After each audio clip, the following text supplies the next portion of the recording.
And you might quite rightly be wondering why I'm starting a journey about Ulster Scots music, south of the border, here at Carlisle Castle.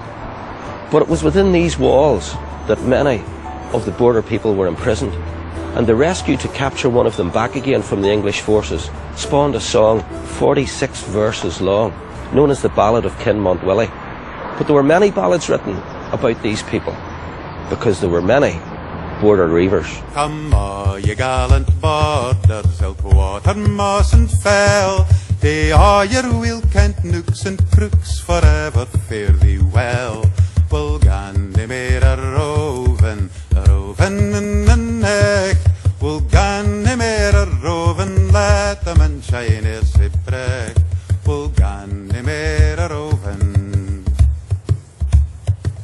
And when the harvest men shone, what lifetimes we did see. Rod Patterson, you're probably the leading performer, singer and authority on Scottish, Lowland and Border ballads. And the ballads was a huge tradition within the Border Reivers, and there's many ballads about the Reivers.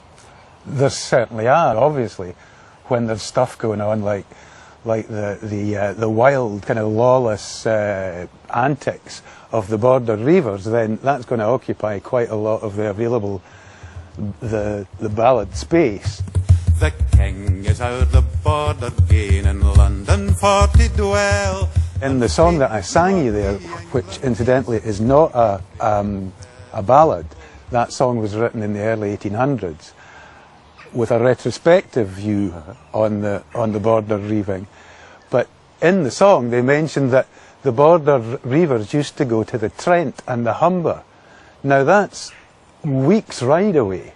So these must have been massive expeditions, organised well in advance and with a goodly number of people.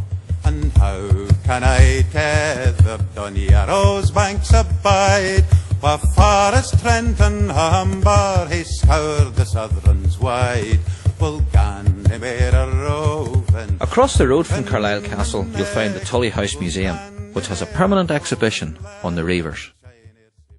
Reivers were basically lawless thieves, raiders and bandits. Families such as Armstrongs, Grahams, Elliots were notorious raiding families from this area.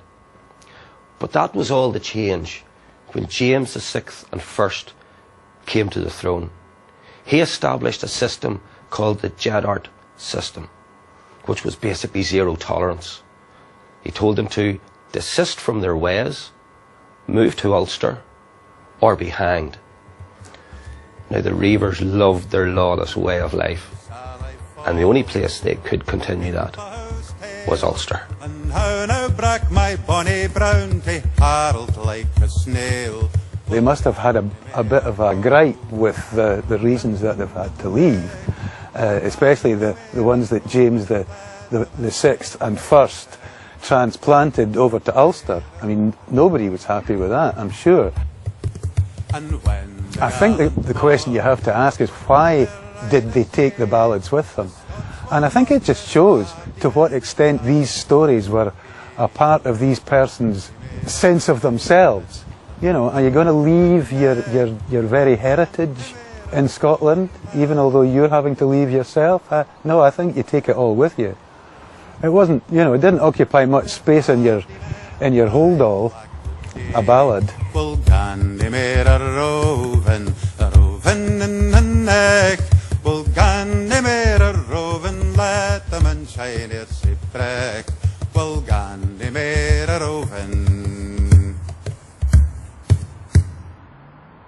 Along the underpass between Carlisle Castle and the Tully House Museum, surnames of the Reivers are etched on the ground. Many of these names are common in Ulster, including Wilson. Maybe we weren't always good boys.